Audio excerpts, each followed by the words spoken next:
El desarrollo del ser humano. Hace miles de años, en algún lugar del África, empezaron a desarrollarse los primeros seres humanos. Estos hombres y mujeres no eran como somos hoy nosotros, sino que fueron cambiando muy lentamente. Primero, adquirieron una posición erguida. Luego el pulgar de la mano se convirtió en un dedo que se oponía a los otros. La capacidad craneana aumentó y la mandíbula se achicó. Y así, a lo largo de miles de años, mientras iban cambiando, fueron poblando todo el planeta. Poblando América. Los hombres y mujeres de esa lejana época eran nómades, es decir, se movían de un lugar a otro para buscar su alimento. Así llegaron hasta una parte del Asia que está muy cerca de Norteamérica. Ellos pasaron de un continente a otro por el estrecho de Bering, que por entonces estaba seco. En esa época de intensos fríos, el nivel del agua del mar bajó y ese territorio quedó sin agua, así que entre ambas zonas había tierra. Así, sin darse cuenta, estas pequeñas bandas de seres humanos cruzaron de un continente a otro. Los cazadores perseguían animales como el bisonte de cuernos largos y el mamut lanudo. También había osos polares y renos, y muchos lugares estaban cubiertos de nieve. Años después siguieron su camino al sur, llegando a poblar todo el continente, incluso el territorio de lo que hoy es nuestro Perú. En nuestro territorio, cazadores y recolectores indiscriminados. Las primeras bandas que llegaron a nuestro territorio hace más de 16.000 años eran nómades y vivían de la caza, la recolección y la pesca. Cogían todo lo que servía para alimentarse: plantas, raíces, hojas, gusanos, animales más grandes muertos.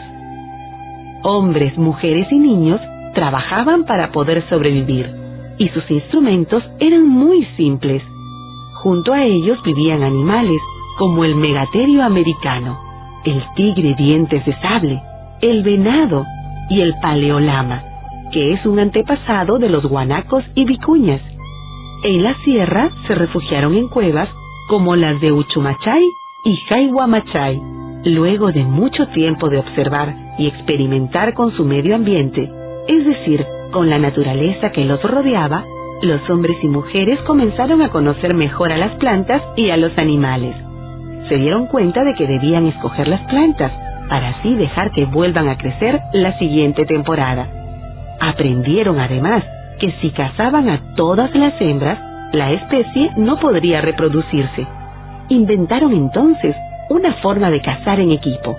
Rodeaban a los guanacos y vicuñas y luego dejaban salir a algunas hembras y a los pequeños. Esto se conoce con el nombre de chaco y se practica hasta hoy. Escenas de este tipo de caza se pueden ver en las paredes de la cueva de Toquepala, en lo que hoy es el departamento de Tacna. La domesticación de animales.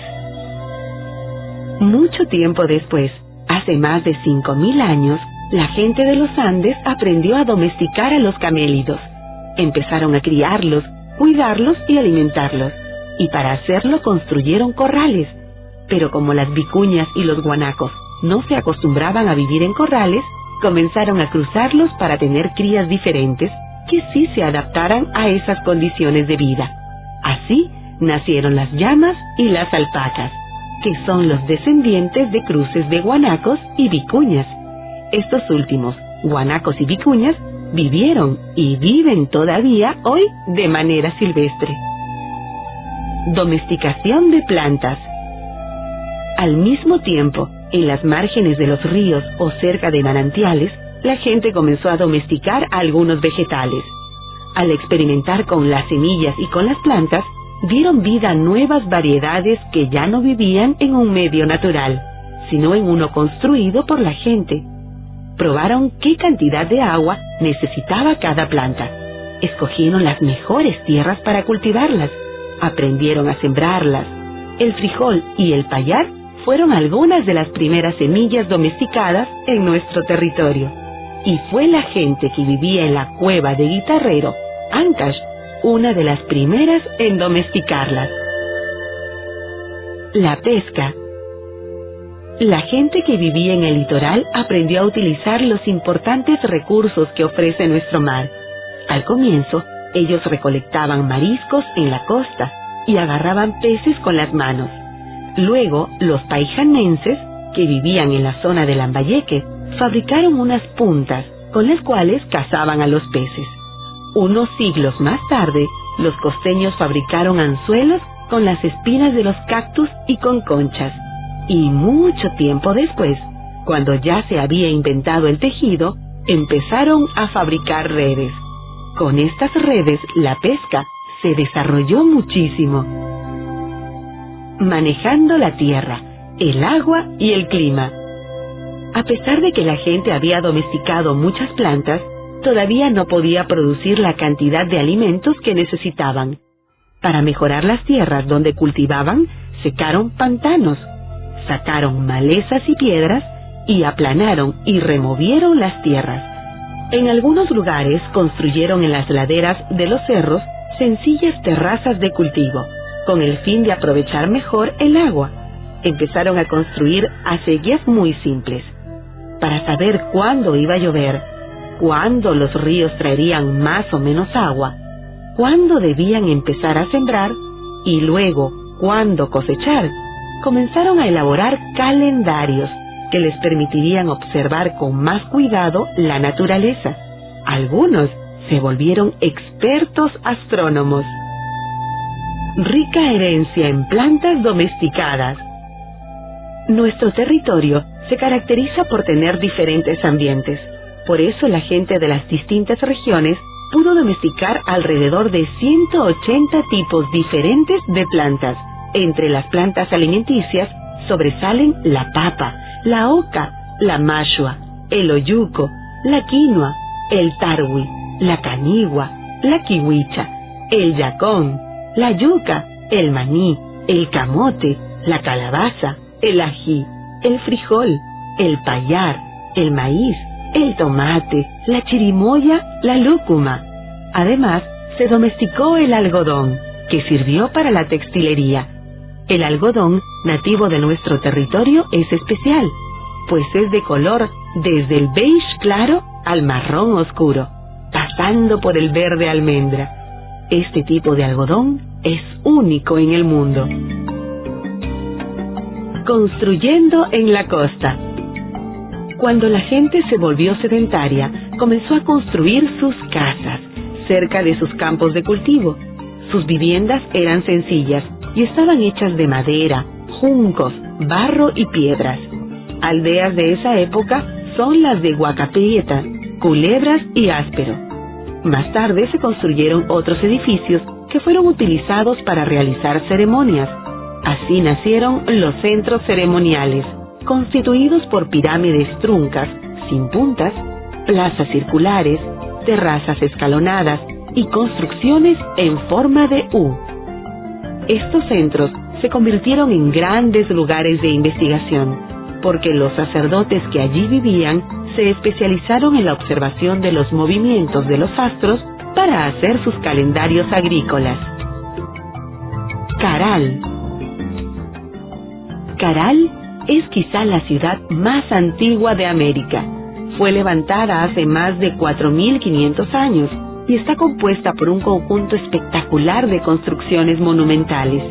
Abarca un gran territorio donde se construyeron alrededor de 30 pirámides truncas, algunas de las cuales miden hasta 20 metros de alto.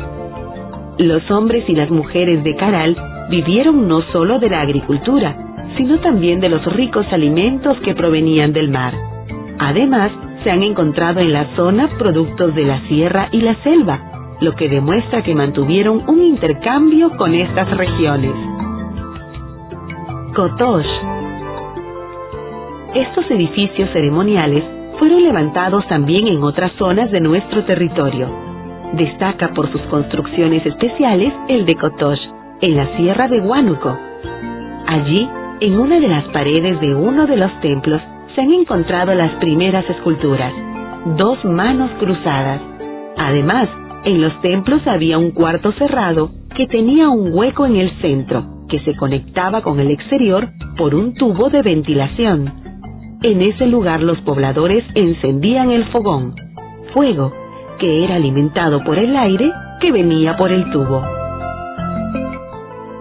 Chavín. Grandes astrónomos.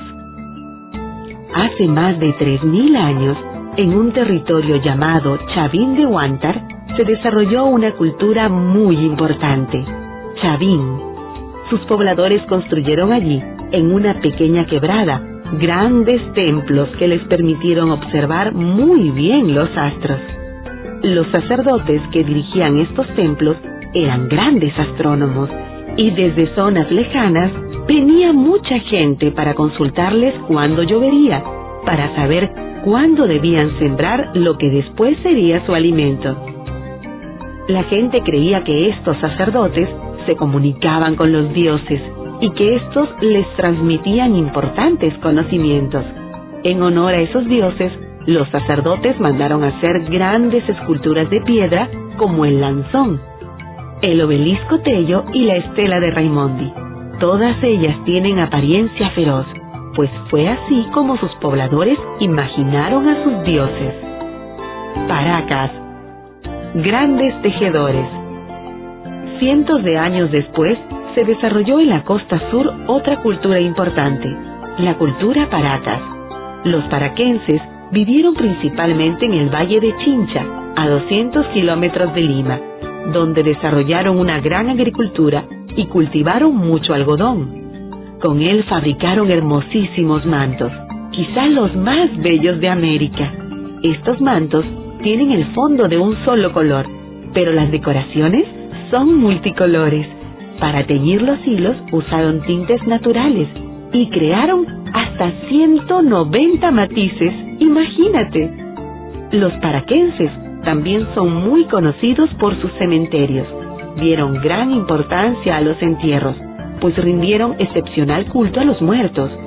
El muerto era depositado en una canasta y envuelto con numerosos tejidos, de manera que formaban un fardo que adornaban con collares, brazaletes y plaquitas de oro.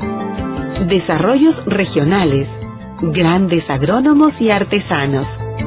Luego de que Chavín perdió importancia, surgieron en las distintas regiones de nuestro territorio muchas culturas independientes unas de las otras. Vicus en Piura, Recuay en el Callejón de Huaylas, Huarpa en Ayacucho, Nazca en Nazca, Moche en Trujillo, Lima en Lima y muchas otras más. Durante este periodo, la mayoría de los pueblos desarrollaron técnicas agrícolas que les permitieron ampliar enormemente sus zonas de cultivo. Algunos investigadores afirman que fue en esa época que se construyeron los valles que conocemos hoy. Por otro lado, hubo un gran desarrollo artesanal en la cerámica, la metalurgia y la textilería. Los artistas dieron rienda suelta a sus talentos y cualidades, que aún hoy podemos apreciar en las vitrinas de los museos. Lima. Los limeños de esa época se dedicaron a la agricultura, a la pesca y al marisqueo, extracción de mariscos. Para cultivar, construyeron grandes acequias. Tan grandes eran que hasta hoy los limeños confunden una de ellas con un río, al que llaman surco, pero que es en realidad un gran canal de regadío. Los limeños también se convirtieron en grandes buceadores para poder recoger moluscos. Así recolectaron unos caracoles llamados taís chocolata, que viven 8 metros bajo el nivel del mar.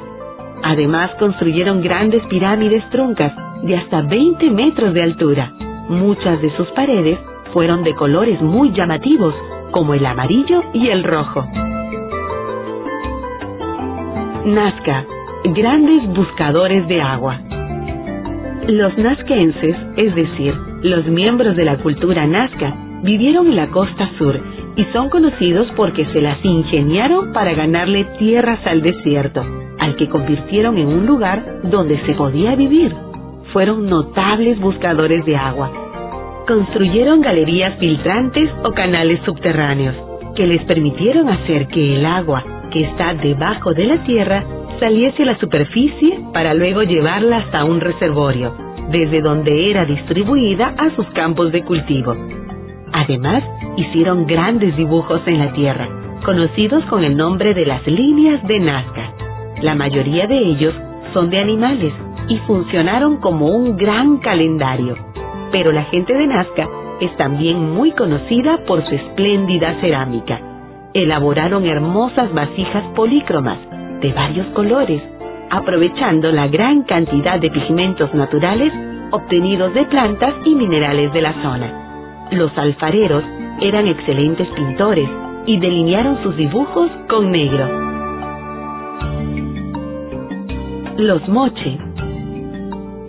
Los Moche construyeron sus hogares en la región del actual departamento de La Libertad y se extendieron por gran parte de la costa norte.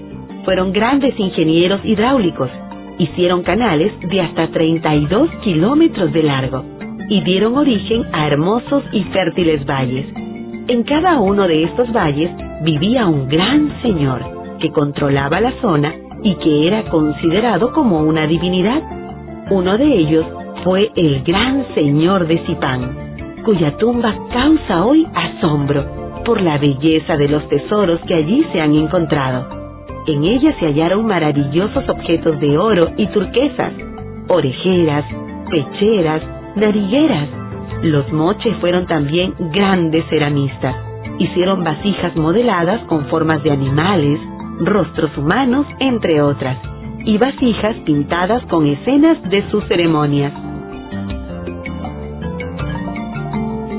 Los Huarpa. La gente que vivió en la sierra también aprendió a manejar su relación con la naturaleza para desarrollar la agricultura. Estos pobladores serranos hicieron acueductos para llevar agua a sus cultivos, pero se destacaron especialmente por la construcción de una nueva y sorprendente tecnología: los andenes. La sierra está formada por cerros, entre los cuales corren ríos. Allí se forman los valles. Como para aumentar las áreas de cultivo, debían aprovechar las laderas de los cerros. Construyeron andenes, que son grandes terrazas construidas en los cerros y que cuentan con canales de regadío. La cultura que desarrolló esta tecnología se llamó Huarpa. Integraciones andinas. Entre los años 1000 y 1500 después de Cristo, se desarrollaron en nuestro territorio dos grandes culturas: Huari y Tiwanaku, o Tiahuanaco. Cada una de estas culturas tuvo una forma distinta de hacer las cosas. Huari se desarrolló en la parte central de nuestro territorio y tuvo una economía agrícola, pero con un fuerte desarrollo artesanal. Sobresalen los talleres de cerámica, tejido y joyería de turquesas y lapislázuli. Además, constituyó un gran imperio a partir de la conquista de territorios y de la construcción de ciudades. En cambio, Tiwanaku se desarrolló en la zona sur de nuestro territorio y abarcó parte de lo que hoy es el Perú, Bolivia y Chile. Tuvo una economía ganadera y en vez de conquistar territorios, colonizó diversas regiones para así obtener los productos que necesitaba. Además, ejercieron una gran influencia religiosa. Su dios principal fue el dios de los báculos. Huari, los grandes urbanistas. Fueron los Huari quienes consolidaron la construcción de ciudades en nuestro territorio. Así, la ciudad ya no solo fue un lugar de residencia, sino también de trabajo. Allí se encuentran zonas de talleres, palacios con oficinas, zonas de reuniones, templos y mercados. La mayoría de las ciudades Huari, que eran muy grandes, se construyeron usando el mismo plano, lo que explica que se parezcan tanto unas a otras. Sus calles eran estrechas, se cruzaban en esquinas rectas y se organizaban en barrios. Los Huari pusieron especial cuidado en la salubridad, por eso hicieron canales que servían para proveer de agua a la ciudad y un sistema de drenaje para las lluvias. Además, destinaron espacios para la basura.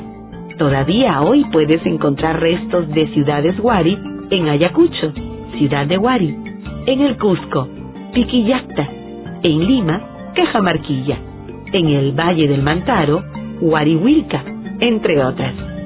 Para comunicarlas entre sí, construyeron una importante red de caminos. Tiwanaku, grandes pastores. Los Tiwanaku tuvieron su centro en la zona del altiplano peruano-boliviano. Las personas de esta cultura fueron grandes pastores, pues tuvieron inmensos rebaños de alpacas y llamas. De ellas aprovechaban la lana, la carne y los excrementos, estos últimos como abono y combustible.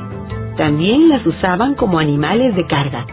Como las condiciones naturales son allí muy difíciles, tuvieron que emplear la agricultura de altura, sembrando básicamente tubérculos, papas o yucos y mashua, y granos como la quinoa. Además, desarrollaron una tecnología que se usa hasta hoy, los camellones.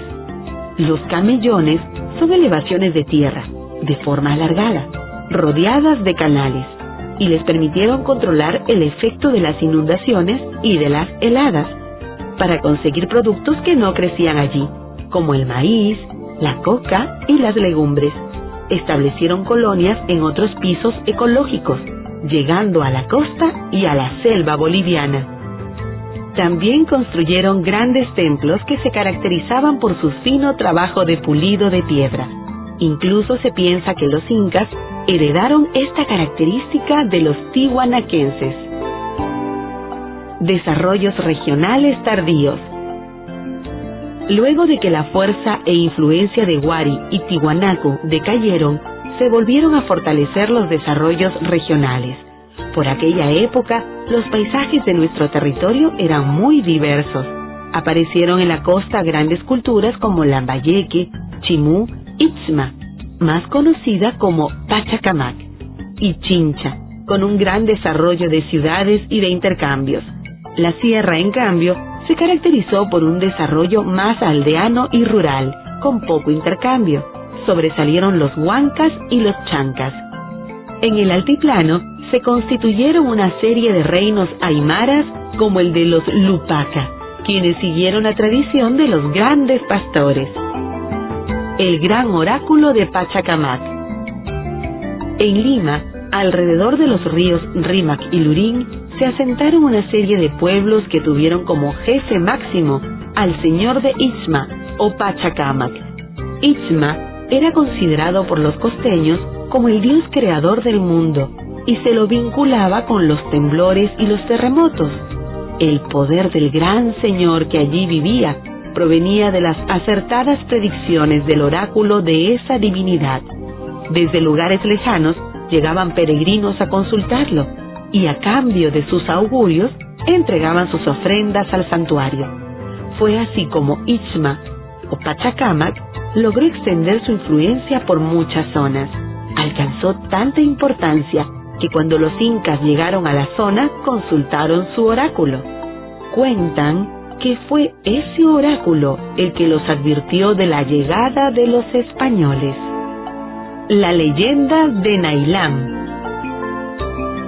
Cuenta la leyenda que un héroe llamado Ñamlap Nailam llegó a las costas de Lambayeque con su mujer y su corte, y que trajo un ídolo de piedra verde llamado Yampayek. Llegó por mar, desde el sur, en una flota de balsas, y dio origen a la cultura Lambayeque. Lambayeque, grandes orfebres. Los lambayeques o sicanes vivieron en la costa norte y hoy son muy conocidos por los muchos talentos que desarrollaron. Construyeron grandes pirámides, entre las que sobresale un conjunto de 25 de ellas, conocido con el nombre de Tucume. Los lambayeques, además, siguieron la tradición de sus antepasados y potenciaron el desarrollo de grandes proyectos hidráulicos. Tan grandes e importantes canales construyeron que lograron unir 5 valles. Pero en los últimos años, los sicanes han sido reconocidos como grandes y destacados orfebres. Nos han dejado una multitud de hermosos objetos trabajados en oro, plata y cobre, que fabricaban en talleres como los de Batán Grande. En efecto, los orfebres lambayecanos realizaron diseños muy delicados, finos y complejos, entre los que destacan los cuchillos ceremoniales y las máscaras. Chimú y su gran ciudad de Chanchan. Los chimúes fueron grandes conquistadores. Lograron formar un gran imperio que abarcó toda la costa norte, desde Piura hasta los límites de Lima. También fueron grandes agricultores, pescadores y artesanos. Pero si hay algo del pueblo chimú que llama la atención hasta nuestros días, es su arquitectura. Chanchan, la ciudad de barro más imponente de su época, llegó a ser el centro político más grande de la costa norte. Constaba de grandes palacios y fue construida sobre un terreno estéril para no desperdiciar las áreas agrícolas. A cada palacio se ingresaba por una entrada que parecía un laberinto que daba a una gran plaza. También tenían habitaciones para audiencias y depósitos, y en una zona muy importante se encontraba la tumba del gobernante. Todas las paredes internas de estos palacios están bellamente adornadas, con diseños de motivos marinos, olas, peces, redes. Chincha, grandes mercaderes a grandes distancias. Los chinchas dirigieron una importante red de intercambios entre Chincha, Cusco y el altiplano, y las costas del Ecuador. Al altiplano llegaron con recuas de llamas, llevando pescado seco y salado, pochayuyo, algas, y muyu de los cálidos mares del norte. A cambio, recibían cobre y coca. A las costas del Ecuador arribaron por mar en balsas hechas con juncos y madera. Hacia allá llevaban sobre todo cobre, un metal muy apreciado por los norteños, quienes lo utilizaban para fabricar herramientas. Desde allí traían el muyu, láminas y objetos de oro, chaquiras y esmeraldas. Fue así como los mercaderes de Chincha y su señor ganaron un gran prestigio que fue reconocido incluso por los incas. Chachapoyas. En la selva también se desarrollaron una serie de pueblos. Sobresalen los bravos y aguerridos chachapoyas, que vivieron entre los ríos Guayaga y Marañón. Nos han dejado grandes e impresionantes monumentos de piedra como Cuelap y el Gran Pajatén, a los cuales es muy difícil acceder. Sus construcciones de piedra tienen forma circular y están decoradas con frisos y murallas defensivas. También nos llama la atención hasta la actualidad su manera de enterrar a sus muertos. Construyeron mausoleos de piedra labrada y sarcófagos de arcilla, bellamente adornados. Los señoríos aymaras, grandes ganaderos. Alrededor del lago Titicaca se desarrollaron, siguiendo la tradición de los tihuanaquenses, una serie de señoríos aymaras: los Lupaca, los Coya, los Pacaje. Su economía se sustentó en la agricultura, papas, oyucos, quinoa, etc., en los recursos del lago y en la explotación de otros ambientes, donde podían obtener los recursos que no podían cultivar en una zona tan alta. Sin embargo, el verdadero secreto de la riqueza de estos señoríos estaba en la ganadería. Cuando llegaron los españoles, se sorprendieron al ver cómo los señores altiplánicos manejaban cientos de miles de llamas y alpacas, que incluso eran el sostén de la población en época de sequías o heladas. Tan rica era esa zona que el rey de España recibió y se guardó para sí mismo el reino Lupaca, uno de los más poderosos. Los incas y el Tahuantinsuyu. La de los incas fue la última gran cultura que se desarrolló en los Andes antes de la llegada de los españoles. Fueron grandes conquistadores y lograron tener bajo su control un enorme territorio conocido con el nombre de Tahuantinsuyu. Tuvieron su centro en la ciudad del Cusco, a la que consideraban sagrada, pero ocuparon áreas de los actuales países de Perú, Ecuador, Bolivia y Chile. Heredaron conocimientos de las culturas anteriores e incluso los mejoraron. Fueron tan buenos organizadores y productores que los españoles se sorprendieron de los depósitos llenos de alimentos que encontraron al llegar. El mito del lago Titicaca. Cuentan los cronistas que el dios Sol hizo salir del lago Titicaca a una pareja formada por Manco Cápac y Mama Ocllo. Esta pareja tenía un encargo divino. Debía dirigirse hacia el norte y establecerse en el lugar donde se hundiese la vara de oro que llevaban con ellos. Así, luego de probar en varios lugares, llegaron al Cerro Guanacaure, cerca de lo que es hoy la ciudad del Cusco. Fue en este lugar donde pudieron hundir la vara, y por ello la pareja se instaló en ese cerro. Dice la leyenda que Manco Cápac enseñó a los hombres a cultivar, a hacer acequias y a organizarse, y que Mama Ocllo les mostró a las mujeres cómo tejer y cómo realizar las tareas del hogar. Con ellos vinieron el orden, la cultura y las artes, y era el mismo Sol el que infundía calor y poder a sus hijos, cuentan las crónicas. El mito de los hermanos Ayar. Narra la leyenda que el dios Huiracocha mandó que de una cueva en Pacaritambo, en lo que hoy es el departamento del Cusco, salieran 4 parejas de hermanos, Ayar Cachi y Mama Huaco, Ayar Uchu y Mama Cura, Ayar Auca y Mama Saragua, y Ayar Manco y Mama Ocllo. Llevaban unas varas de oro, vestían ropa fina, bordada con hilos, que también eran de oro, y de sus cuellos colgaban unas bolsas que contenían ondas. En el recorrido de su largo viaje desde Pacaritambo, los hermanos encerraron a Ayar Cachi en una cueva, porque era muy fuerte. Ayar Uchu voló a encontrarse con su padre, el dios Sol, quien le encargó que le dijera a Ayar Manco que debía cambiar su nombre por el de Manco Cápac. Al regresar, Ayar Uchu quedó convertido en un ídolo de piedra. Finalmente arribaron al Cusco Manco Cápac, Ayar Auca y las 4 mujeres. La gente del lugar los reconoció como hijos del Sol, y luego sembraron el maíz que habían traído. Algunas versiones de esta historia dicen que el establecimiento en el Cusco no fue pacífico. Relatan que una de las mujeres, Mama Huaco, cogió una boleadora, especie de honda, y la usó para herir a uno de los antiguos pobladores de la zona, quienes abandonaron el pueblo y dejaron el lugar a los recién llegados.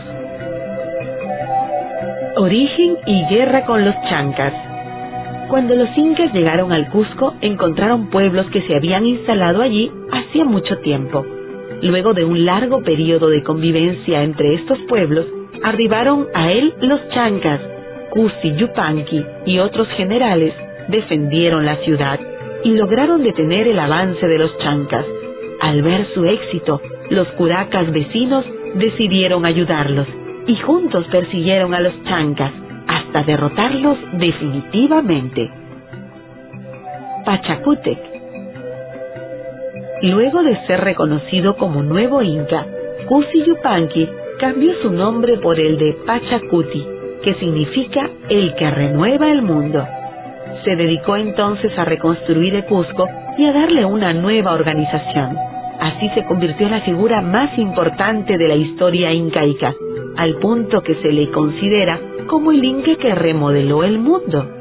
Fue por esa época que se iniciaron las conquistas, es decir, la expansión incaica. Con Pachacútec, los incas terminaron de controlar por completo la región del Cusco y conquistaron el altiplano. Expansión inca por reciprocidad. Los incas conquistaron un inmenso territorio utilizando la reciprocidad o alianza. Al llegar a una nueva región, el inca iniciaba una relación con los curacas del lugar. Entonces se celebraba una fiesta en la que el inca les entregaba los regalos que traía con él: ropa de lana, hojas de coca y muyu, una concha que tiene su origen en las costas del Ecuador. Si la gente del lugar los aceptaba, quedaba en deuda con el inca y reconocía su autoridad. Para consolidar esta alianza, se establecían lazos de parentesco. O bien el inca se casaba con alguna de las hijas o las hermanas del curaca principal, o les entregaba a las suyas en matrimonio. Expansión inca por guerras. Cuando los jefes locales no aceptaban entablar relaciones de reciprocidad y parentesco con los incas, estos utilizaron la fuerza militar. Es más, cuanto más fuerte es la negativa y la resistencia local, más violentas las respuestas de los incas. Se sabe incluso de algunos casos en los que llegaron a ejecutar a los principales líderes locales. El Ayllu. En los Andes, la sociedad se edificó sobre una organización llamada Ayllu. Se trataba de una familia extensa, es decir, integrada por varias familias pequeñas o nucleares. Sus miembros estaban unidos por un parentesco cercano o lejano. El vínculo fundamental entre los miembros de un Ayllu era el de sangre.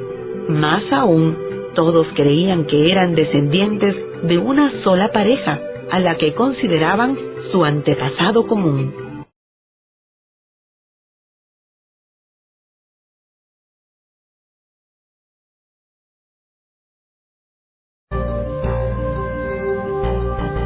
Viajes de exploración. En el siglo XV, los portugueses y más tarde los españoles empezaron a navegar por costas y mares, buscando rutas alternativas al Mediterráneo para poder comerciar con zonas lejanas y establecerse en nuevas tierras. Más tarde hicieron lo mismo navegantes de muchos otros países europeos. Así se encontraron nuevas rutas, pero también llegaron a tierras desconocidas para ellos, en el África, en el Asia y en América. Viajes de Colón. Los españoles llegaron a América en 1492, bajo el mando de Cristóbal Colón. Este navegante, nacido en Italia, se cree que en la ciudad de Génova, pero no hay seguridad de ello. Pensaba que todos los mares estaban comunicados entre sí y que por lo tanto se podía llegar a Asia, el Oriente, por Occidente. Con esa idea inició su primer viaje, que lo llevó hasta un nuevo continente. Con el paso de los años, los españoles conquistaron muchos territorios de Centroamérica y Sudamérica. Por ejemplo, lo que hoy son México, Guatemala, el Perú, el Ecuador y Bolivia. Estos viajes y la conquista de nuevos territorios tuvieron tres características. Primero, fueron un proyecto político de la corona española. Esto quiere decir que los territorios fueron tomados en posesión para la corona, lo que le permitió recibir parte de las ganancias que se conseguían en América. Segundo, expediciones fueron financiadas por inversionistas privados, que después recuperaban su inversión y obtenían grandes ganancias que luego repartían con los conquistadores. Y tercero, la Iglesia Católica también participó de la conquista, pues uno de los objetivos de los españoles era precisamente la evangelización, la enseñanza de la doctrina cristiana de los indios. Cuando los españoles pisaron estas tierras, trajeron en una mano la espada y en la otra la cruz. Las expediciones que recorrieron América del Sur. Las primeras tierras a las que llegaron fueron las islas que son hoy Cuba y Haití. A la primera la llamaron Juana y a la segunda la Española. Pero no se quedaron allí, sino que organizaron una serie de expediciones más. De Juana partió Hernán Cortés a conquistar el Imperio Azteca, hoy México, y desde la Española se planearon los viajes a Panamá y a las costas de Colombia. En estos últimos sobresalió Vasco Núñez de Balboa, quien organizó una expedición que lo llevaría hasta el Océano Pacífico, al que llamó Mar del Sur. Entre las huestes de Balboa se encontraba Francisco Pizarro. En busca del país del oro. Una década después de que los españoles vieron por primera vez el Océano Pacífico, un grupo de hombres, comandado por Francisco Pizarro, llegó a nuestras costas. Corría el año de 1532. Buscaban un recurso muy preciado para ellos, el oro, pues habían oído hablar de un país muy rico. Para realizar esta empresa, Pizarro se asoció con Diego de Almagro, a quien se le encargó conseguir los abastecimientos, y con Hernando de Luque, quien gracias a sus contactos con gente importante de Panamá, obtuvo el dinero para financiar el proyecto. De los tres, fue Pizarro el que consiguió más derechos de los reyes españoles, pues logró que lo nombraran gobernador de todas las tierras que descubriera y conquistara. La llegada a Tumbes. En su tercer y último viaje, Pizarro y sus huestes llegaron hasta lo que es hoy el departamento de Tumbes. Allí encontraron que varias de las construcciones importantes estaban destruidas porque había una guerra civil entre dos incas que eran también hermanos, Huáscar y Atahualpa. Luego Pizarro aprovecharía muy bien esta situación. Los españoles se quedaron varios meses en la costa norte, donde saquearon diversos pueblos. Además, fundaron la primera ciudad española en nuestro territorio y la llamaron San Miguel de Piura. La captura del Inca. Finalmente, Pizarro decidió dirigirse hacia Cajamarca, donde Atahualpa realizaba un ayuno religioso en las afueras de la ciudad. Al llegar a la zona, Pizarro envió emisarios para invitar a Atahualpa a una reunión. Un sacerdote de apellido Valverde se le acercó, le entregó una Biblia y le pidió que jurara fidelidad al Papa y al Rey de España. Cuando Atahualpa arrojó la Biblia, los españoles que rodeaban la plaza iniciaron los ataques. Provistos de cañones, arcabuces, caballos que pisaban a la gente caída y perros que mordían la yugular de los indígenas, los españoles sorprendieron a los naturales y los hicieron entrar en pánico. Como resultado, se produjo una gran matanza que terminó con la captura del Inca Atahualpa. El rescate. Conocedor del interés de los españoles por los metales preciosos, Atahualpa les ofreció un millonario rescate a cambio de su libertad. Se llenaron 2 cuartos de plata y 1 de oro. Por ejemplo, a cada soldado a caballo le tocaron 40 kilos de oro y 80 kilos de plata. Pero el compromiso no se cumplió. Los españoles, temerosos de que Atahualpa estuviera organizando en secreto una rebelión, lo juzgaron y lo ejecutaron. Cuentan que Atahualpa era un hombre alto, soberbio y muy inteligente, que aprendió algo de español e incluso a jugar ajedrez, al punto que logró vencer a varios adversarios españoles. Las negociaciones de Pizarro. Mientras tanto, Pizarro, enterado de los conflictos entre la gente que apoyaba a Atahualpa y los que respaldaban a Huáscar, que ya había muerto, decidió tomar partido por la facción de Huáscar y nombró como nuevo inca y aliado suyo a Túpac Hualpa. Se dice que este fue una especie de inca títere que hacía lo que los españoles le ordenaran. Luego Pizarro estableció otras alianzas más que le permitieron recibir el apoyo de los pueblos que habían sido sometidos por los incas del Cusco y que por lo tanto estaban descontentos. La idea de estos últimos era zafarse primero del sometimiento de los conquistadores incas con la ayuda de los españoles y luego deshacerse de los conquistadores.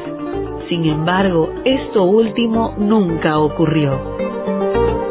El camino hacia el Cusco, capital inca.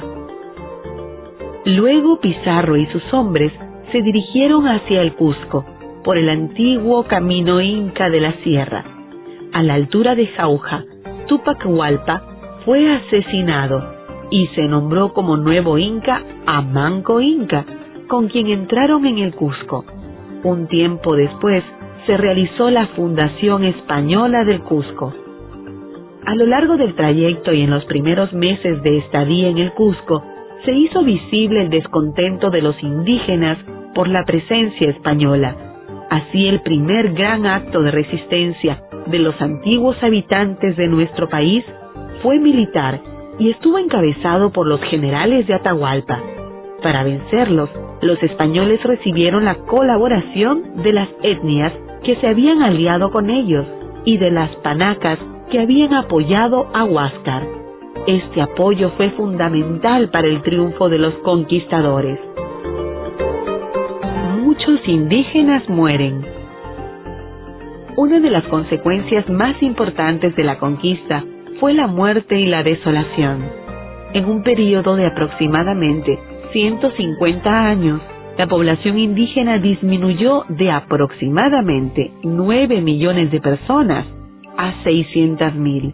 La mayor parte de ellos fallecieron a causa de epidemias traídas por los españoles, como el sarampión, la gripe o la varicela. Pero también se produjeron matanzas y se los obligó a realizar trabajos excesivos. Lo más dramático, sin embargo, fue que mucha gente perdió las ganas de vivir. Las mujeres no querían tener hijos e incluso algunas personas se suicidaron. Las cosas comienzan a cambiar. Con la conquista aparecieron las encomiendas, que consistieron en el reparto de personas. Un español conquistador recibía a curacas y a todas las personas que integraban el ayu del curaca.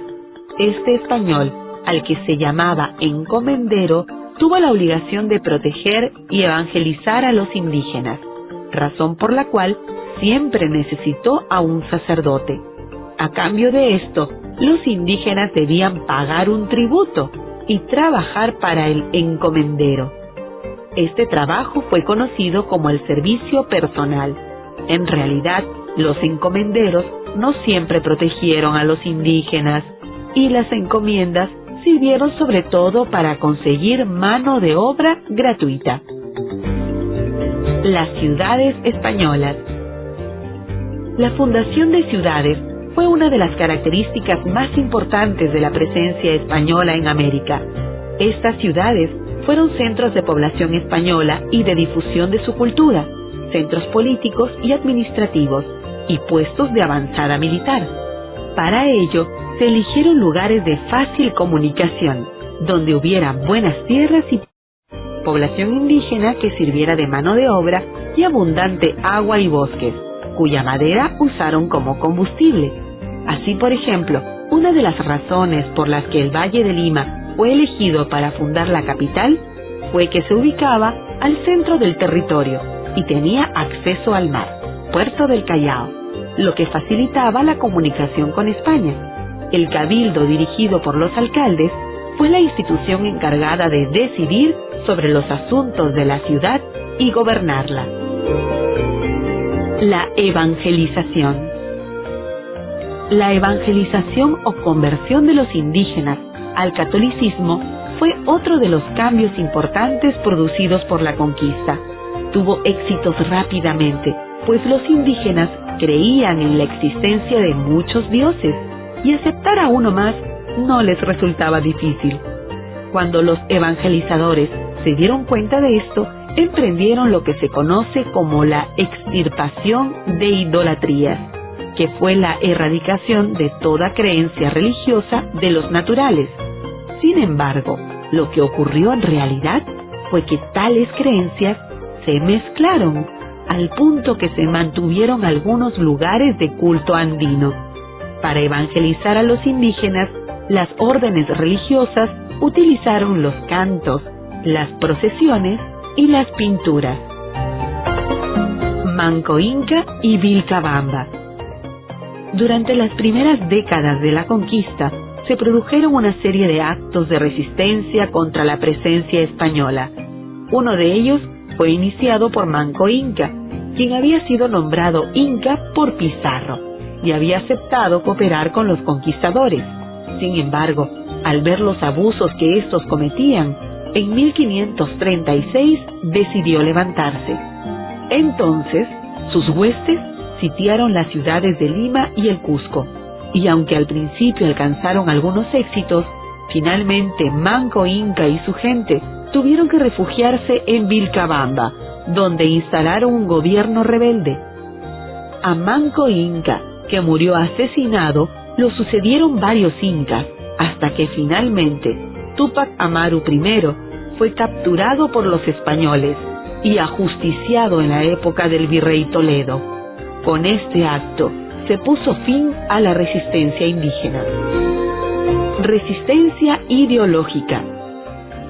Pero la resistencia dirigida de los indígenas no se limitó al campo militar, también hubo una resistencia cultural y religiosa. Su máxima expresión ocurrió en 1565 y tuvo su origen en la zona de Ayacucho. Nos referimos al Taqui Oncoy. Liderada por un indio conocido como Xocne, quien predicó la unión de las principales divinidades andinas y la resurrección de la antigua religión y cultura andinas, esta resistencia propuso expulsar a los españoles y retornar a las condiciones de vida anteriores a la conquista. Este movimiento fue duramente reprimido por los españoles y sus líderes fueron severamente castigados. Se condenó a 8.000 personas, entre ellas muchas mujeres, y una gran cantidad de indígenas fueron separados de sus pueblos de origen. Lucha entre conquistadores. En estos primeros años se produjeron también una serie de disputas entre los propios conquistadores españoles, quienes se peleaban por territorios, riquezas y poder. El conflicto más importante fue el que enfrentó a almagristas y pizarristas, pues Almagro y sus hombres sentían que habían recibido mucho menos poder y riquezas que las huestes de Pizarro. Particularmente se enfrentaron por el control del Cusco. Estas disputas dieron origen a guerras que terminaron primero con la muerte de Almagro, quien fue ejecutado por Hernando Pizarro, hermano de Francisco. Tiempo después, Pizarro moriría asesinado por los almagristas. Establecimiento del virreinato.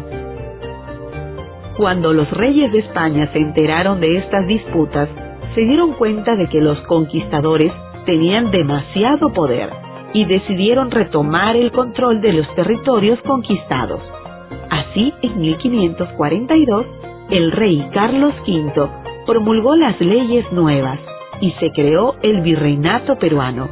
La máxima autoridad, el virrey, sería enviado desde España y gobernaría el virreinato en nombre del rey español.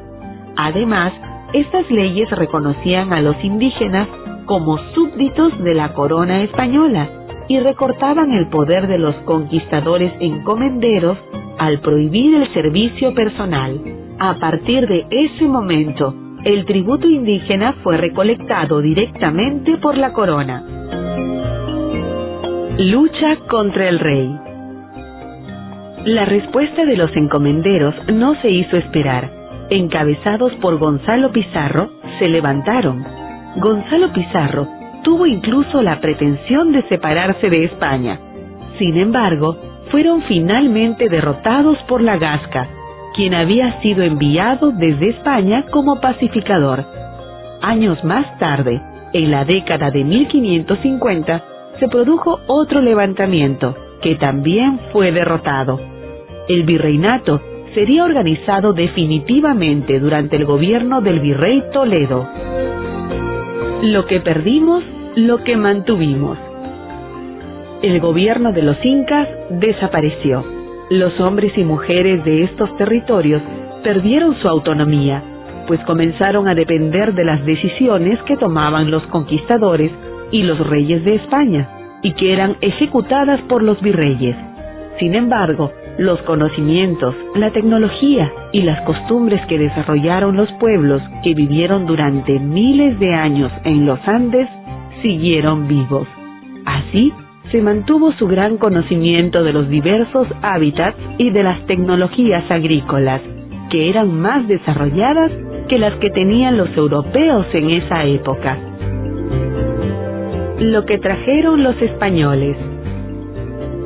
Con los españoles llegaron el castellano, que es hoy uno de los idiomas oficiales del Perú, y la escritura. También trajeron una nueva religión y animales desconocidos hasta entonces en estas tierras, como el caballo, otras razas de perros. Aquí vivían los hoy llamados perros peruanos, la gallina, la cabra, la vaca, el cerdo, la oveja, el burro y la mula.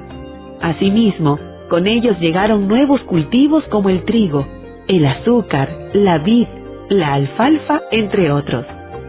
Con el tiempo, la carne de todos estos animales y los diversos productos traídos desde Europa se combinaron con los que ya había acá, y así se inventaron deliciosas comidas típicas peruanas. Lo que dimos al mundo. De la misma manera como los europeos trajeron diversos productos hasta entonces desconocidos en lo que hoy se conoce como América, también llevaron alimentos nativos a España y luego a todo el mundo. Así, la papa y el maíz, por citar solo 2 ejemplos, son hoy fundamentales en la dieta de muchas personas en el planeta. Incluso la papa ha salvado al mundo de muchas hambrunas. La kiwicha, originaria de nuestras punas, es utilizada hoy como alimento por astronautas. El algodón de color se está usando en telas ecológicas. La lana de vicuña y la de alpaca son muy bien cotizadas en algunas zonas del mundo. Sentando las bases del virreinato. El virrey Toledo, que gobernó entre 1569 y 1581, es considerado el verdadero organizador del virreinato peruano. Al llegar a nuestro territorio, realizó una visita por la sierra para identificar las principales características del país. Así, pudo dictar medidas muy importantes para el funcionamiento del virreinato. Organizó los tributos, que era el impuesto que pagaban los indígenas. Terminó con la resistencia de los incas de Vilcabamba y promulgó una serie de leyes que permitieron organizar las reducciones y la mita. Esto último impulsó notablemente la minería colonial, que sería la mayor fuente de riqueza de España. Las reducciones. Las reducciones fueron pueblos de indios creados para agrupar a la población indígena que vivía en pequeños pueblos muy alejados unos de otros. Estas reducciones estaban dirigidas por un alcalde de indios, y en ellas no podían vivir blancos, a excepción de los sacerdotes, ni negros. Uno de sus principales objetivos fue facilitar a los españoles el cobro del tributo indígena y la organización de la mita. La mita. La mita era el trabajo obligatorio y organizado por turnos que los indígenas debían realizar en la agricultura, en las minas y en los obrajes, una especie de talleres textiles. La mita minera fue la más importante, ya que permitió a los españoles tener la mano de obra necesaria para extraer la riqueza de las minas. Si bien Toledo tomó el nombre de mita de la época inca, la mita colonial fue muy odiada por los indígenas. Los naturales fueron obligados a movilizarse a grandes distancias y a realizar labores agotadoras. Los virreyes más importantes. El virrey fue la máxima autoridad en el virreinato. Cumplía funciones políticas, militares, económicas y religiosas. Mientras duró esta forma de gobierno, hubo 40 virreyes, entre los que sobresalieron Toledo, el verdadero organizador del virreinato; el conde de Lemos, que defendió a los indígenas y combatió los abusos que se cometían en la mita minera; el duque de Palata, quien mandó amurallar Lima para defenderla de posibles ataques de piratas y corsarios; Amat y Junyent, en cuyo gobierno hubo una gran corrupción pero también se construyeron importantes obras públicas como la Plaza de Toros y el Paseo de Aguas, y Abascal, que luchó arduamente contra los movimientos independentistas de América.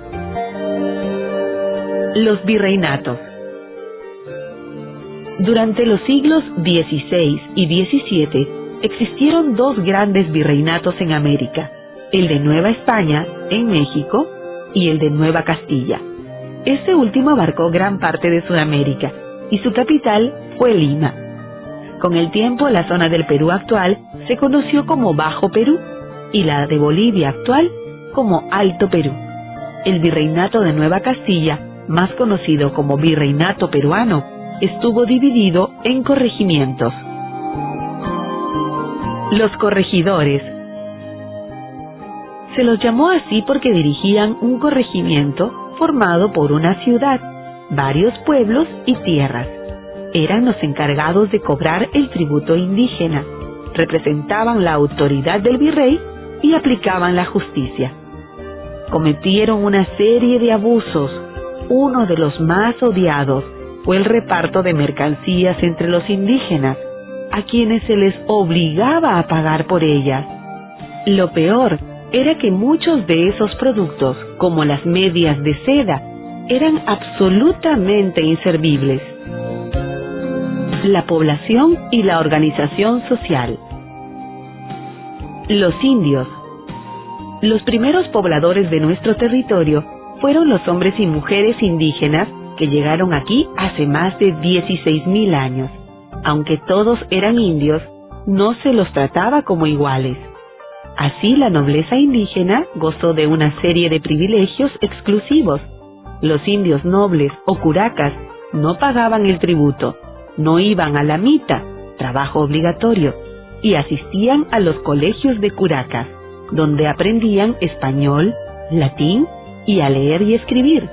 Los curacas, autoridades indígenas, desde cientos de años atrás, tuvieron una función de bisagra entre las autoridades españolas y los indígenas del común, esto es, del pueblo. A su vez, estos indios del común eran víctimas de muchos abusos y tenían obligaciones muy severas, como el pago del tributo y el cumplimiento de la mita. Los blancos. Los primeros españoles que arribaron al Perú fueron básicamente hombres que venían en busca de fama y fortuna. Las mujeres españolas llegaron muchos años después. Este grupo social estaba formado por españoles nacidos en España y por sus descendientes que nacieron en América. Tenían una posición privilegiada y la mayoría vivió en las ciudades. Algunos de ellos gozaban de una excelente posición económica, pues eran funcionarios, grandes mercaderes, hacendados y mineros. Hubo incluso quienes compraron títulos de nobleza. Pero había también españoles pobres, pequeños comerciantes, artesanos o pequeños agricultores. Los negros. La mayoría de hombres y mujeres negros llegaron a partir de 1595, en calidad de esclavos para servir a los españoles. Se los trataba como cosas. Muchos de ellos fueron enviados a cultivar caña de azúcar en las haciendas de la costa.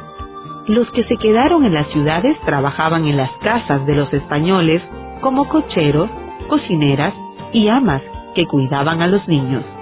Hubo incluso mujeres negras que fueron obligadas a amamantar a los hijos de otras mujeres.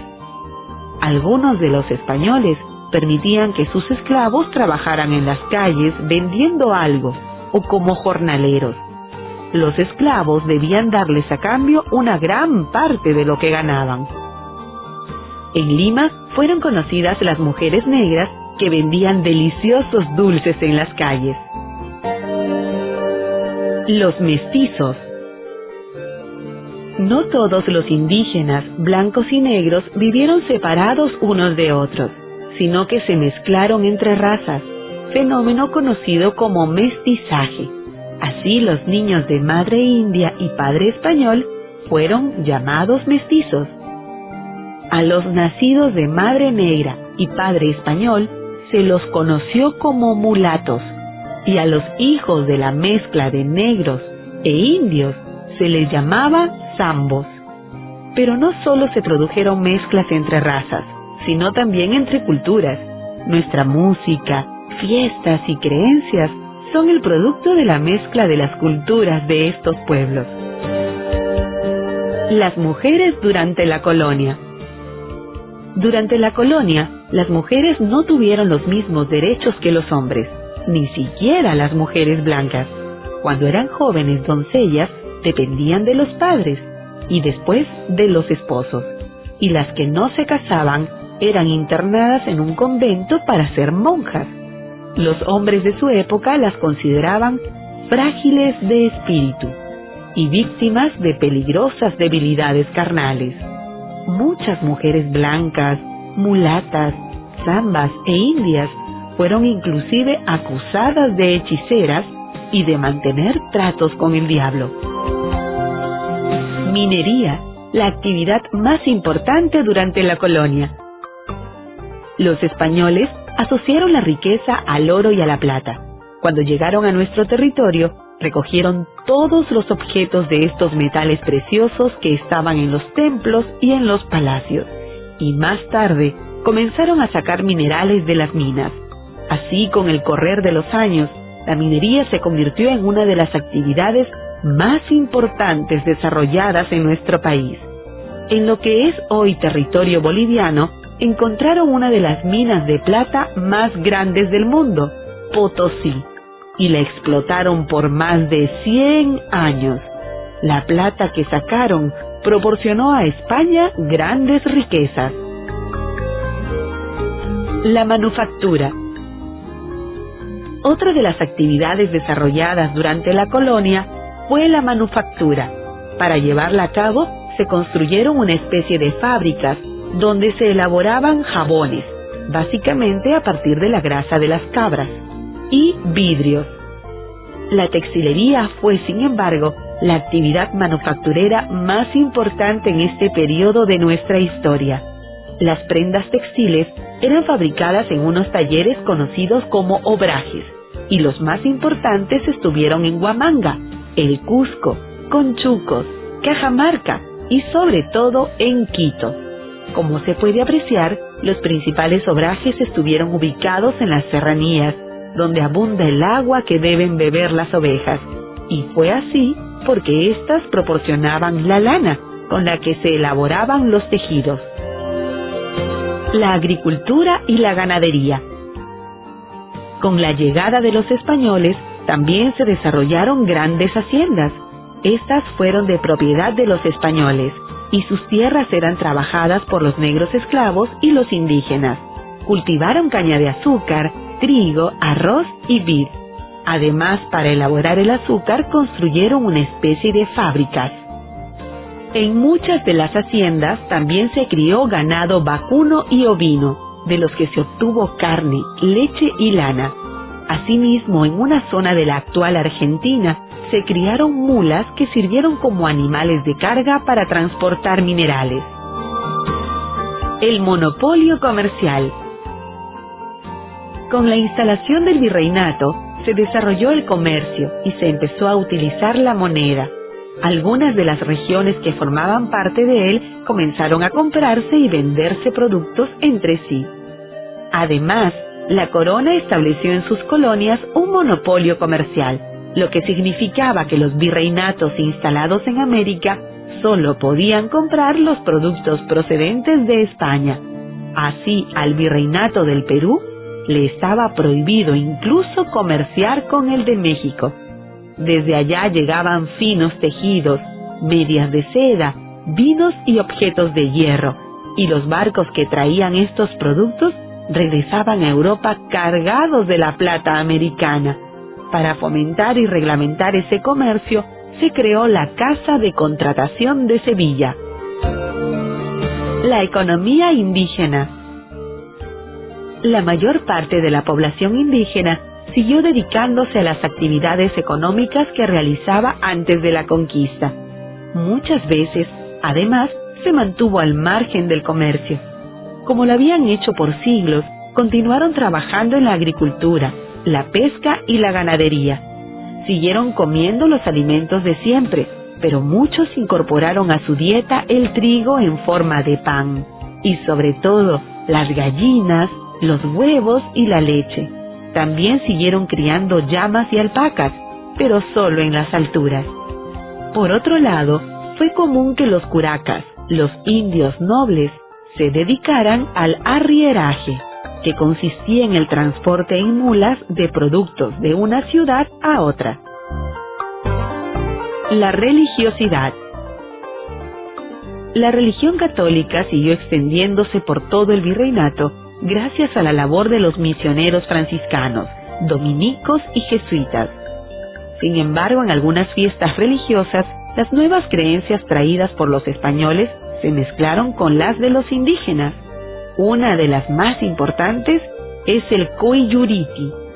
En esta celebración, los pobladores del distrito de Ocongate, en el departamento del Cusco, realizan una ceremonia que tiene como símbolo la imagen de Cristo, pero cuyo objetivo es la integración del hombre con la naturaleza, particularmente con el cerro Ausangate, antiguo Apu o Dios protector.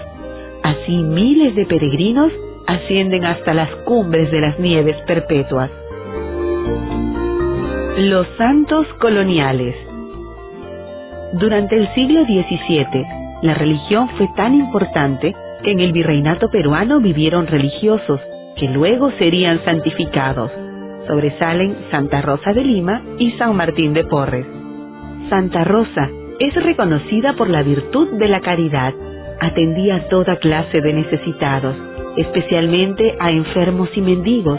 Realizó milagros en Lima y en otras regiones. Ahora la conocemos como la patrona de Lima. San Martín de Porres también destacó por su abnegación por los más necesitados y por su amor a los animales. Con la ayuda de varios ricos de la ciudad, fundó el Asilo de Santa Cruz. Arte y cultura colonial. La pintura, la escultura y la arquitectura sobresalieron como artes coloniales. En la pintura aparecieron escuelas mestizas que combinaban elementos europeos y autóctonos, aunque los motivos siempre fueron religiosos. En la arquitectura colonial destacan las iglesias levantadas en todas las plazas importantes del virreinato. Fueron construidas en estilo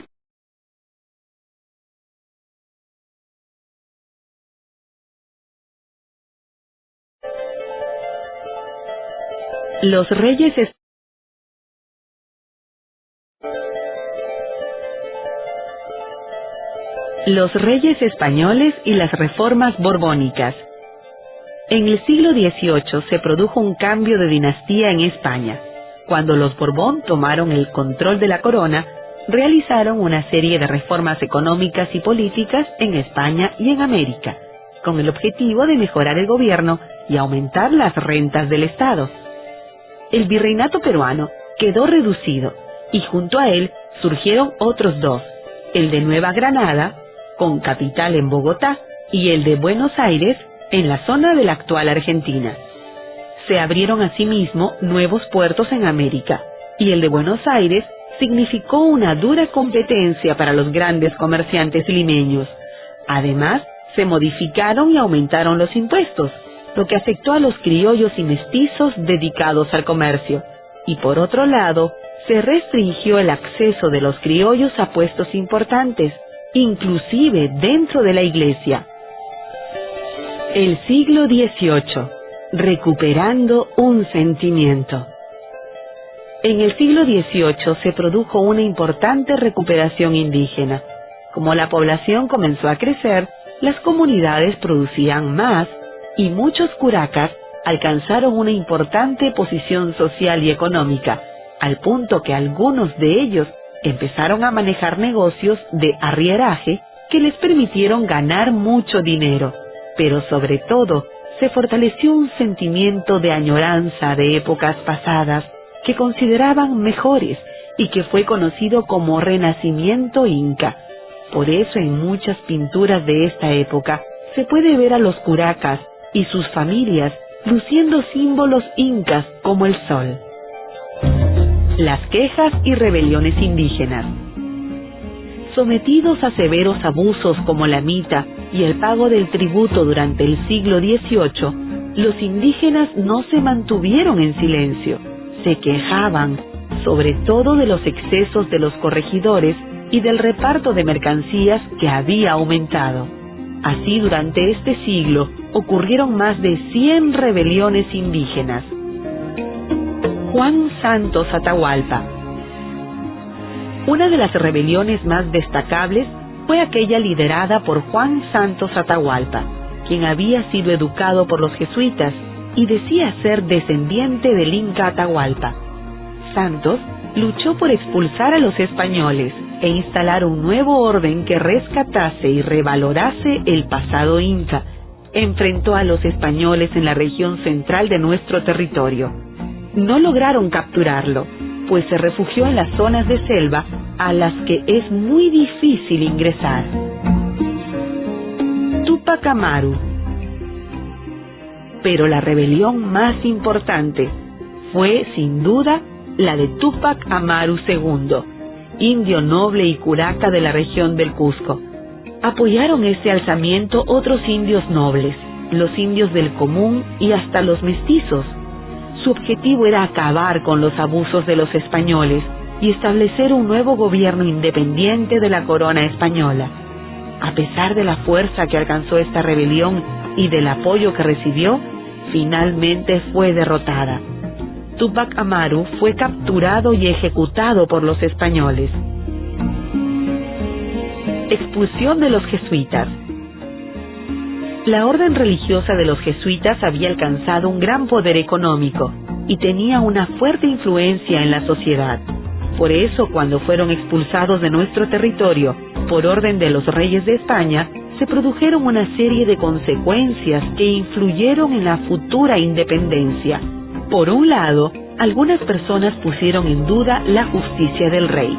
Por otro, se crearon escuelas más modernas, como el Convictorio de San Carlos. Además, algunos jesuitas adoptaron una posición muy contraria a la corona española. Los reformistas. Vaquíjano y Carrillo y Rodríguez de Mendoza. En el siglo XVIII hubo criollos que plantearon la necesidad de realizar algunos cambios en las colonias. Entre ellos destacaron de manera nítida José Vaquíjano y Carrillo y Toribio Rodríguez de Mendoza. Vaquíjano escribió un famoso discurso en el que afirmaba que para establecer la paz en nuestro territorio era indispensable dar un mejor trato a los indígenas. A su vez, Rodríguez de Mendoza fue sacerdote y rector del Convictorio de San Carlos, donde se formaron los criollos que luego participaron activamente en la independencia. Por eso Rodríguez de Mendoza presidió el primer Congreso Constitucional del Perú. La Sociedad Amantes del País y el Mercurio Peruano. A fines del mismo siglo XVIII se fundó la Sociedad Amantes del País, que reunía a un grupo de criollos y españoles que no solo proponían reformas, sino que también compartían un gran deseo de estudiar y conocer mejor nuestro territorio. Publicaron un periódico, El Mercurio Peruano, que salía 2 veces a la semana y en el que se podían leer artículos sobre nuestra geografía, economía y cultura.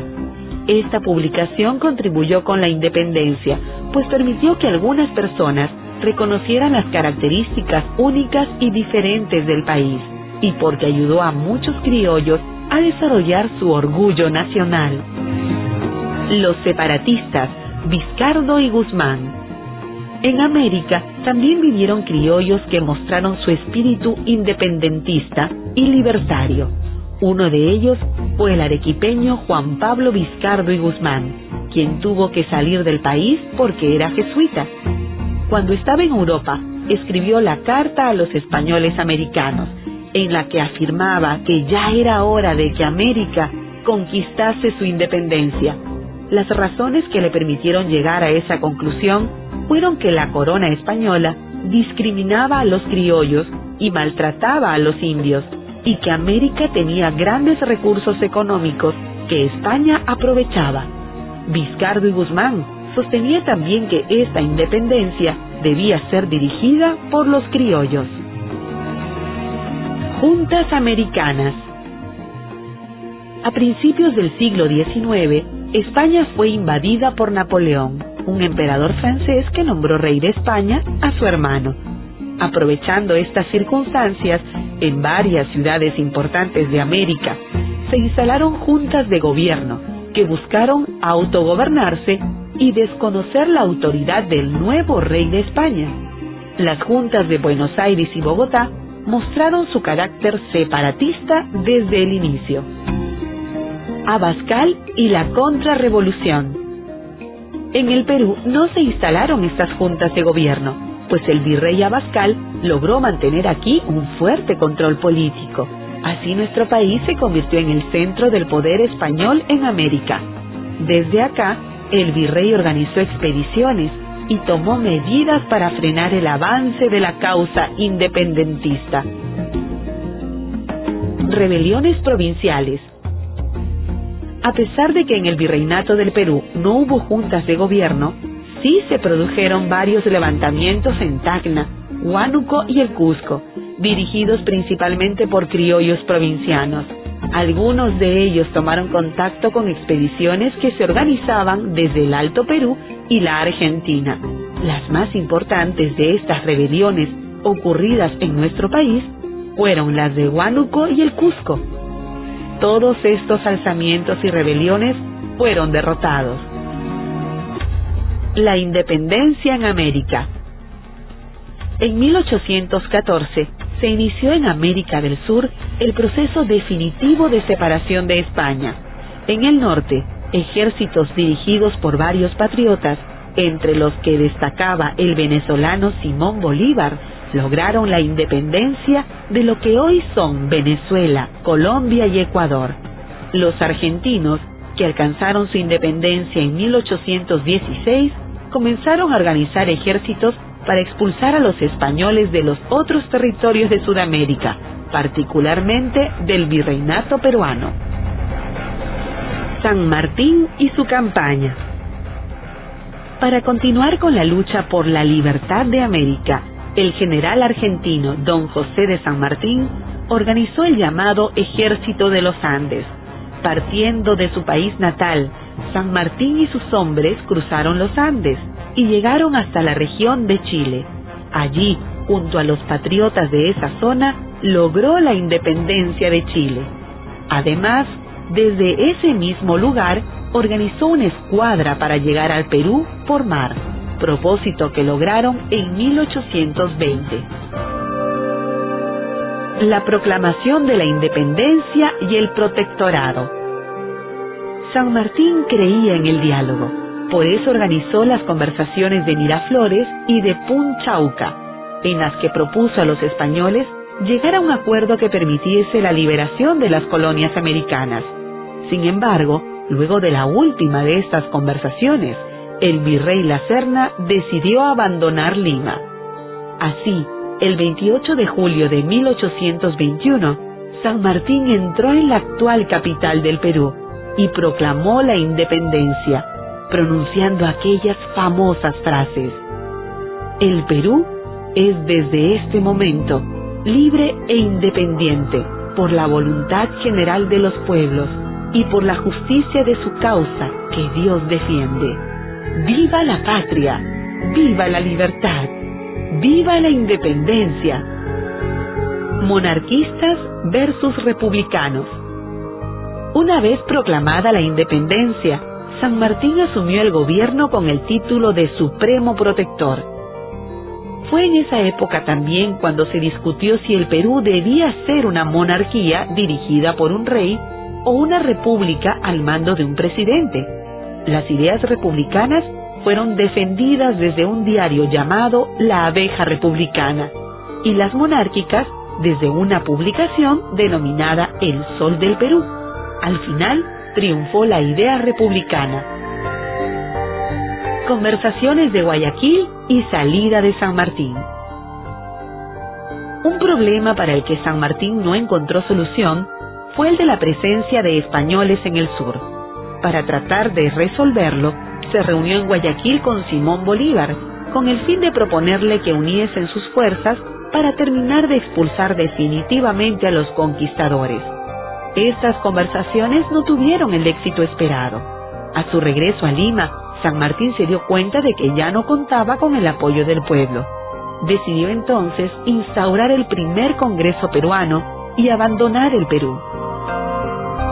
El primer Congreso peruano.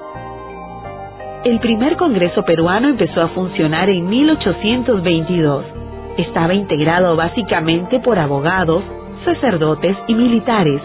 Se nombró como presidente a Francisco Javier de Luna Pizarro, pero se otorgó a Toribio Rodríguez de Mendoza el honor de dirigir las primeras sesiones.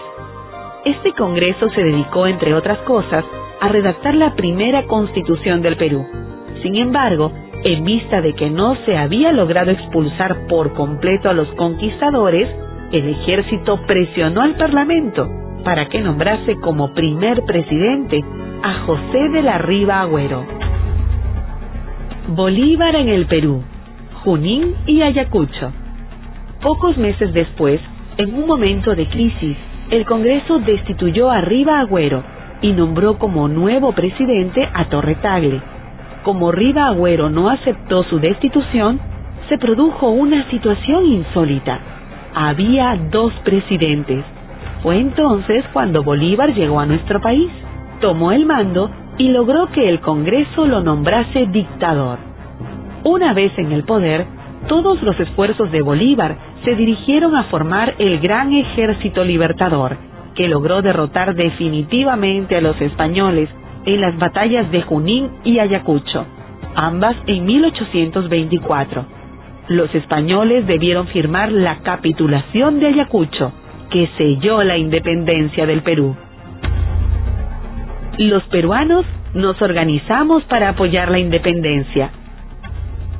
Los peruanos contribuimos de manera decisiva para conseguir nuestra libertad. Hombres comunes y corrientes se incorporaron al Ejército Libertador para luchar en las batallas que debimos librar contra los españoles. Las distintas regiones del país se organizaron para producir todo lo que el ejército necesitaba: botas, ropa, monturas, aceite, jabones, cueros. Los herreros y los fabricantes de armas trabajaron intensamente en los talleres. Las haciendas se dieron caballos para fortalecer el ejército con una gran caballería. Ofrecimos vidas humanas, entregamos animales, cedimos todo lo que teníamos para conseguir la ansiada libertad. El proyecto continental de Bolívar. Animado por el sueño de una América unida y fuerte, Bolívar propuso la creación de la Federación de los Andes, que reuniría a los países en cuya independencia él había participado. Estos países eran la Gran Colombia: Venezuela, Colombia, Panamá y el Ecuador, el Perú y Bolivia. Sin embargo, la propuesta bolivariana despertó oposición en todos esos países. En el Perú, aprovechando que Bolívar estaba en el norte, se decidió rechazar el proyecto y se le impidió su regreso a nuestra patria. Corría el año 1826. A inicios de 1827 se llamó a elecciones presidenciales.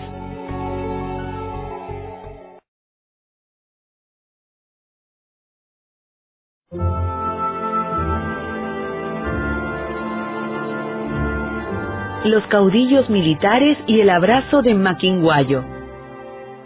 Los primeros años de nuestra historia republicana fueron muy turbulentos. Como no había un grupo capaz de dirigir el país, el poder quedó en manos de los caudillos militares que habían luchado por la independencia. Así, los golpes de Estado se sucedieron uno tras otro. Las rebeliones no tenían cuándo acabar, y hubo inclusive varios presidentes a la vez. Además, se promulgaron distintas constituciones. Una excepción fue el llamado Abrazo de Maquinguayo, cuando un grupo de generales de las tropas de Bermúdez decidió dejar de pelear contra Orbegoso, el presidente electo. Echenique, uno de esos generales, afirmó: lo único favorable para la República era hacer terminar esa guerra de un modo pacífico, pues eso conduciría a la unión de los partidos y a la concordia. Las fronteras.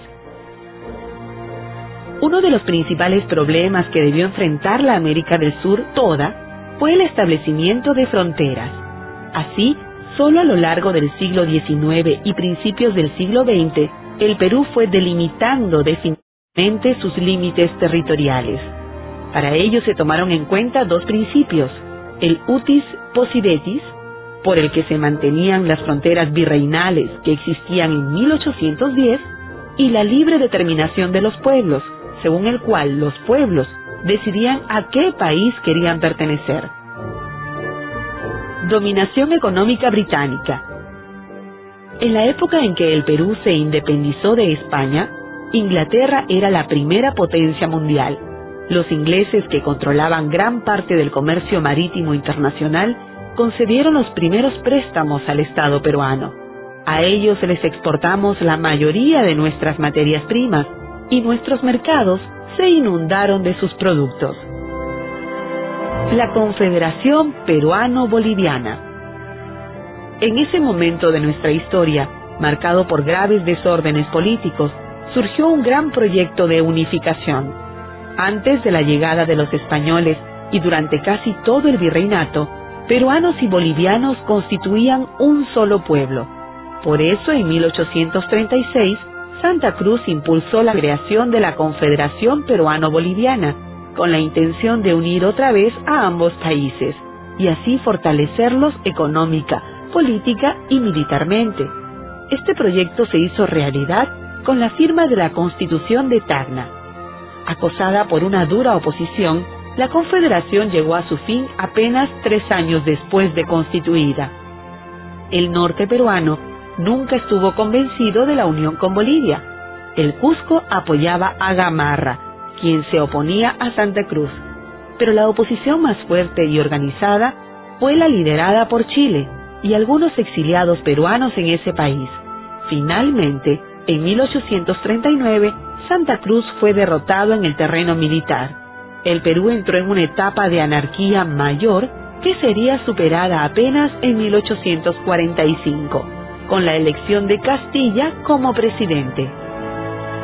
La pintura y la literatura costumbrista.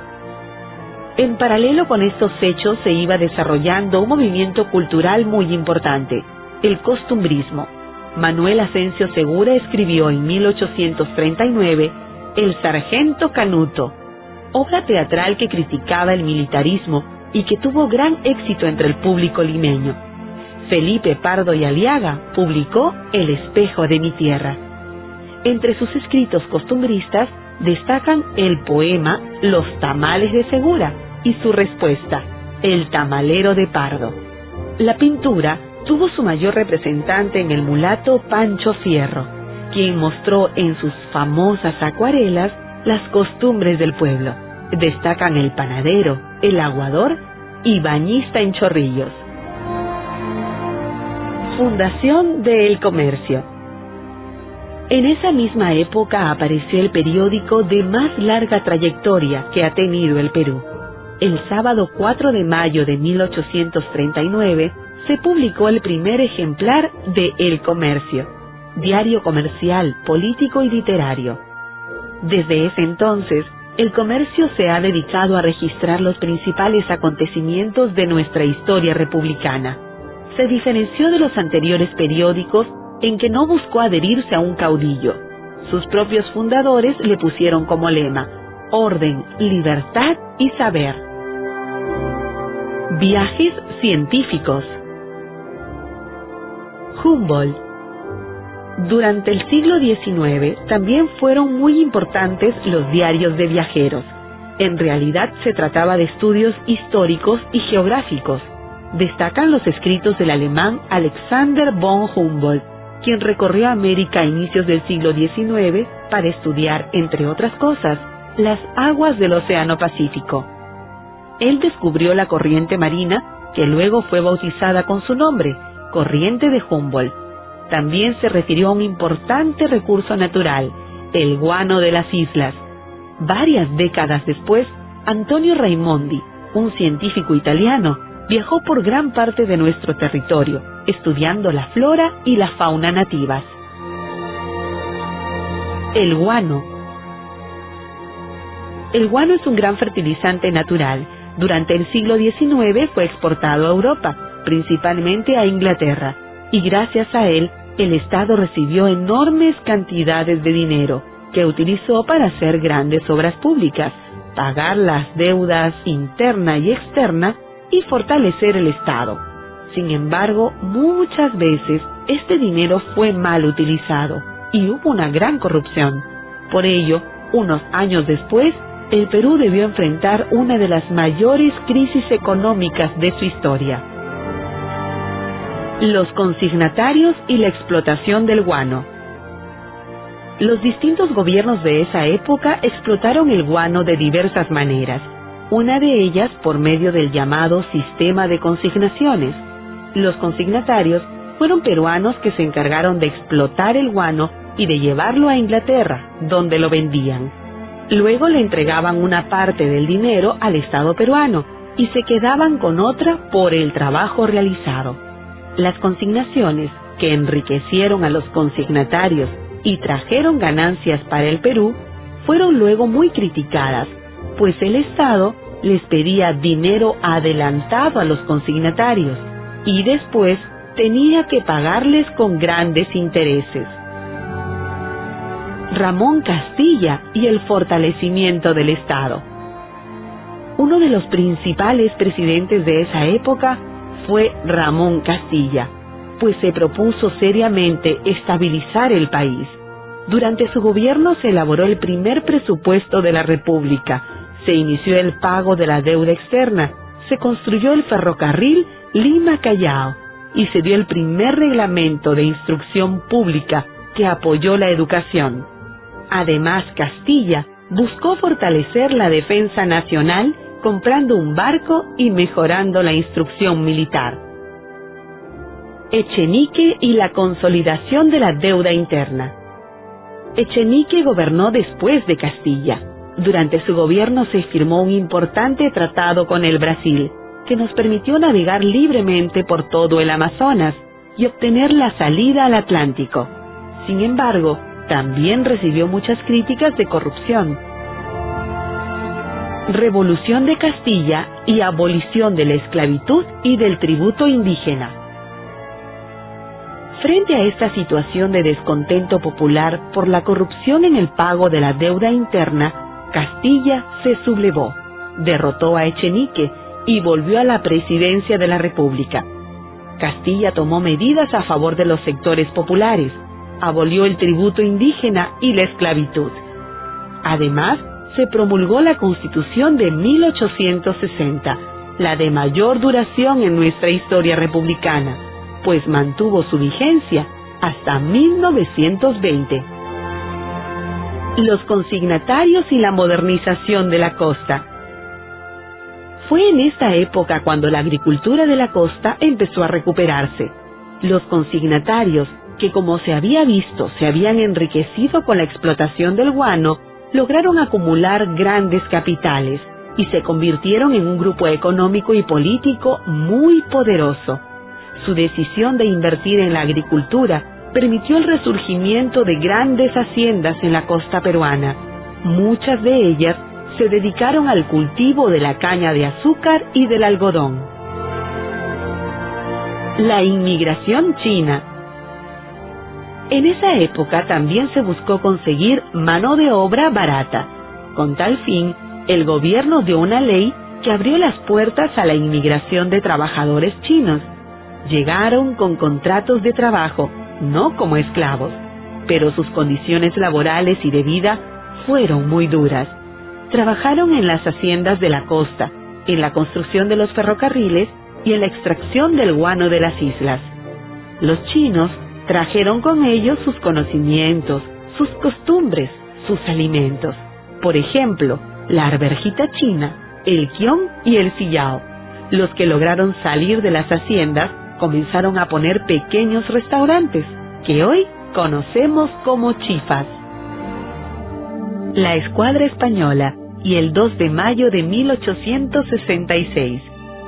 En 1865 estalló una guerra con España. Ante la negativa del Perú a recibir a un comisario del rey que venía a investigar la muerte de un trabajador de ese país, una escuadra española tomó las islas de Chincha. Unos meses después, el presidente Mariano Ignacio Prado declaró la guerra a España. Finalmente, el 2 de mayo de 1866, los españoles atacaron el Callao, pero una tenaz resistencia de nuestras tropas marinas los obligó a retirarse. Sin embargo, el Tratado de Paz definitivo se firmó apenas en 1879. La penetración en la selva. Fundación de Iquitos. Fue también por esa época cuando se puso en práctica una política destinada a fortalecer la presencia del Estado peruano en la selva, y se impulsó la navegación por el Amazonas. Además, con el afán de fomentar la colonización de esta zona, ocupada durante siglos y hasta hoy por varias tribus amazónicas, en 1864 se fundó el puerto fluvial de Iquitos. El contrato Dreyfus y la construcción de ferrocarriles. En 1869, debido a que el Estado carecía de dinero y a las denuncias contra los consignatarios, el ministro de Hacienda, hoy Economía, Nicolás de Piérola, decidió firmar el contrato Dreyfus. Por medio de este contrato, se concedía a esa casa comercial el monopolio de la explotación del guano, a cambio de que ella entregase al Estado una fuerte cantidad de dinero que éste utilizaría para pagar sus deudas. Además, se establecía un aporte mensual que servía para pagar los gastos del Estado. Sin embargo, la situación económica del Estado peruano empeoró unos años después. Apoyado en este contrato, el presidente de ese entonces, José Balta, continuó aplicando una fuerte política de obras públicas que financió con nuevos préstamos. Así se hicieron carreteras, puentes y hospitales, pero sobre todo se impulsó la construcción de ferrocarriles. La mayoría de estas obras fueron encargadas a un ciudadano estadounidense llamado Enrique Meix. El ferrocarril de mayor impacto económico fue el que unía Lima con el centro minero de La Oroya, pues permitió sacar con más facilidad el mineral hacia el puerto del Callao. Su construcción obligó además a vencer grandes dificultades geográficas. La prosperidad mentirosa. El gran historiador peruano Jorge Basadre afirmó que en esa época el Perú se comportó como un ganador de lotería. Recibió más de 215 millones de soles, producto de la venta del guano, pero a los pocos años lo había gastado casi todo. Cuando el negocio del guano terminó, no solo no había otras fuentes de ingresos sólidas, sino que el Perú estaba agobiado por sus deudas. Manuel Pardo y el Partido Civil. Hasta 1871, todos los presidentes del Perú habían sido militares. Ese año, sin embargo, un grupo de notables fundó la Sociedad de Independencia Electoral, que luego se convertiría en el Partido Civil. Este grupo estuvo encabezado por Manuel Pardo, quien se había hecho muy conocido cuando organizó a la población de Lima para enfrentar una epidemia de fiebre amarilla. Manuel Pardo creía firmemente que el gobierno tenía que estar en manos de civiles y que la población debía organizarse, acción cívica, para participar en la solución de sus problemas. El salitre y la bancarrota pública. En 1872, Manuel Pardo fue elegido presidente. Su gobierno dio un gran impulso a la educación, a la que declaró gratuita y obligatoria para los primeros años de primaria. Buscó además solucionar los graves problemas económicos del Perú utilizando un nuevo recurso, el salitre. Primero creó un estanco, luego aumentó los impuestos y finalmente nacionalizó las salitreras de Tarapacá. Sin embargo, estas medidas no lograron resolver la situación y el Estado tuvo que declararse en bancarrota. el Tratado Secreto de Alianza Defensiva con Bolivia. Debido a la grave situación económica del país, Pardo recortó enormemente los gastos militares, redujo el número de miembros del ejército y canceló la compra de barcos. Al mismo tiempo, y debido a la política expansionista de Chile, firmó un tratado con Bolivia. Este acuerdo, que debía ser secreto, establecía que en caso de que alguno de los dos países fuese atacado, debía ser defendido por el otro.